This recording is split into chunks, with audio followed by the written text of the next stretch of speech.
Hi friends, ನೋಡಿ ಸಿಂಪಲಾಗಿ ಒಂದು ಪೈನಾಪಲ್ ಕೇಸರಿ ಬಾತು ತುಂಬ ಟೇಸ್ಟಿಯಾಗೂ ಇರುತ್ತೆ, ಹೆಲ್ತಿಯಾಗಿ ಕೂಡ ಇರುತ್ತೆ. ಬನ್ನಿ ಮಾಡೋಣ. ನೋಡಿ, ಮೊದಲು ಒಂದು ಬಾಣಲಿಲಿ 1 ಸ್ಪೂನ್ ತುಪ್ಪ ಹಾಕೋತೀನಿ.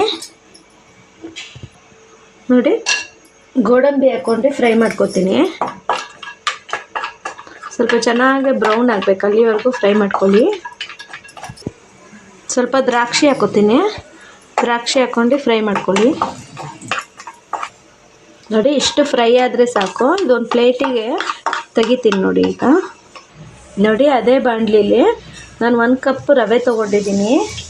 ನೋಡಿ, ಕೇಸರಿ ಬಾತ್ ರವೆ ತೊಗೊಂಡಿದ್ದೀನಿ. ನಾನು ತುಂಬ ಸಣ್ಣಕ್ಕಿರೋದು ತೊಗೊಂಡಿಲ್ಲ, ಚಿರೋಟಿ ರವೆ ಅಂತಾರಲ್ಲ ಆ ಥರದ್ದು ತೊಗೊಳ್ಳಿ.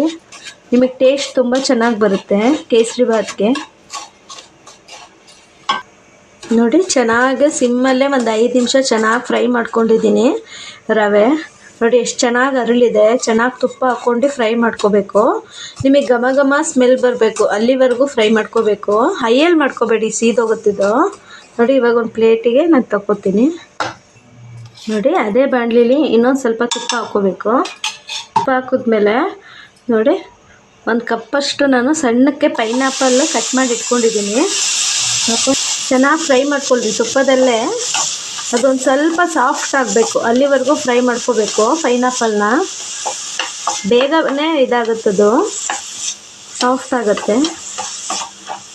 ಚೆನ್ನಾಗಿ ನೋಡಿ, ಪೈನಾಪಲ್ ಚೆನ್ನಾಗಿ ಬೆಂದಿದೆ. ಇದು ನಾನು ಫ್ರೈ ಮಾಡಿಕೊಂಡೆ, ಒಂದು 5 ನಿಮಿಷದಲ್ಲೇ ಬೇಯುತ್ತೆ. ನೋಡಿ, ಕಟ್ಟಾಗಬೇಕು ಹಿಂಗೆ ಪ್ರೆಸ್ ಮಾಡಿದಾಗ. ನೀವು ನೋಡಿ, ಹಿಂಗೆ ಪ್ರೆಸ್ ಆದರೆ ಚೆನ್ನಾಗಿ ಬೆಂದಿದೆ ಅಂತ.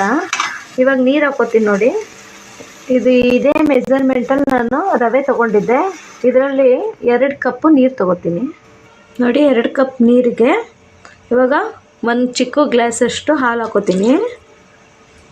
ಇದು ಚೆನ್ನಾಗಿ ಕುದೀತಿ. ಇವಾಗ ನೋಡಿ, ಸ್ವಲ್ಪ ಅರಿಶಿನ ಪೌಡರ್ ಹಾಕೋತೀನಿ. ನೀವು ಬೇಕಾದ್ರೆ ಕೇಸರಿ ಕಲರ್ ಕೂಡ ಹಾಕೋಬೋದು. ನಾನು ಹಳದಿ ಪೌಡರ್ ಹಾಕೋತೀನಿ. ನೋಡಿ, ಚೆನ್ನಾಗಿ ಕುದೀಲಿ ಇವಾಗಿದು. ನೋಡಿ, ಚೆನ್ನಾಗಿ ಕುದೀತಿದೆ. ನಾನು ರವೆ ಹುರ್ಕೊಂಡು ಇಟ್ಕೊಂಡಿರ್ತೀನಲ್ಲ, ಮೆತ್ತಗೆ ಹಾಕ್ಕೋಬೇಕು. ಫುಲ್ ಹಾಕ್ಕೊಂಡ್ರೆ ಗಂಟಾದಂಗೆ ಆಗುತ್ತೆ. ನೋಡಿ, ಸ್ವಲ್ಪನೇ ಇದು ಮಾಡ್ಕೊಂಡು ಹಾಕ್ಕೊಳ್ಳಿ. ನೋಡಿ, ಚೆನ್ನಾಗೇ ರವೆ ಬೇಯಬೇಕಿದ್ವ. ಬೆಂದಾದ್ಮೇಲೆ ಸಕ್ಕರೆ ಹಾಕ್ಕೋಬೇಕು. ಅವಾಗ ನಿಮಗೆ ತುಂಬ ಚೆನ್ನಾಗಿ ಬರುತ್ತೆ ಕೇಸರಿ ಬಾತು. ಚೆನ್ನಾಗಿ ಕಲಿಸ್ಕೊಳ್ಳಿ ಹಿಂಗೆ.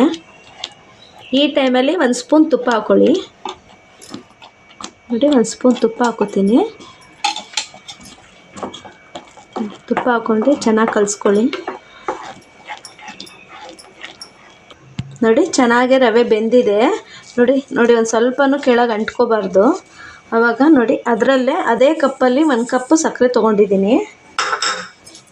ಸಕ್ಕರೆ ತೊಗೊಂಡು ಚೆನ್ನಾಗಿ ಕಲಿಸ್ಕೊಳ್ಳಿ. ಹೀಗೆ ನಿಮಗೆ ತುಂಬ ಚೆನ್ನಾಗಿರುತ್ತೆ ಇದು ಕೇಸರಿ ಬಾತು.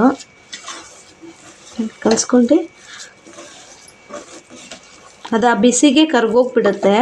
ನೀವು ಸಿಮ್ಮಲ್ಲೇ ಇಟ್ಕೊಂಡು ಮಾಡ್ಕೋಬೇಕಿದು. ಸಕ್ಕರೆ ಹಾಕಿದ್ಮೇಲೆ ಚೆನ್ನಾಗಿ ಕಲಿಸ್ಕೊಳ್ಳಿ. ಹೀಗೆ ನೋಡಿ, ಚೆನ್ನಾಗಿ ಬೆಂದಿದೆ, ತುಂಬ ಚೆನ್ನಾಗಾಗಿದೆ. ಒಂದ್ಸಲ ಟ್ರೈ ಮಾಡಿ. ಇವಾಗ ದ್ರಾಕ್ಷಿ ಗೋಡಂಬಿ ಫ್ರೈ ಮಾಡ್ಕೊಂಡಿರ್ತೀನಲ್ಲ, ಅದು ಹಾಕೋತೀನಿ. ಹಾಕ್ಕೊಂಡು ಕಲಿಸ್ಕೊಂಡು ನೋಡಿ, ರೆಡಿ ಆಯಿತು. ಬೇಗ ರೆಡಿ ಆಗಿಬಿಡುತ್ತಿದ್ದು. ಒಂದು 10 ನಿಮಿಷಕ್ಕೆ ನಿಮಗೆ ರೆಡಿ ಆಗುತ್ತೆ ಇದು ಕೇಸರಿ ಬಾತು. ಇವಾಗ ಬನ್ನಿ ಸರ್ವ್ ಮಾಡ್ಕೊಳ್ಳೋಣ. ನೋಡಿ ಫ್ರೆಂಡ್, ರೆಡಿಯಾಗಿದೆ ಕೇಸರಿ ಬಾತು, ಪೈನಾಪಲ್ ಕೇಸರಿ ಬಾತು. ತುಂಬ ಟೇಸ್ಟಿಯಾಗಿರುತ್ತೆ. ನಮ್ಮ ಚಾನಲ್ಗೆ ಪ್ಲೀಸ್ ಸಬ್ಸ್ಕ್ರೈಬ್ ಮಾಡ್ಕೊಳ್ಳಿ, ನಮಗೆ ಸಪೋರ್ಟ್ ಮಾಡಿ. Thank you.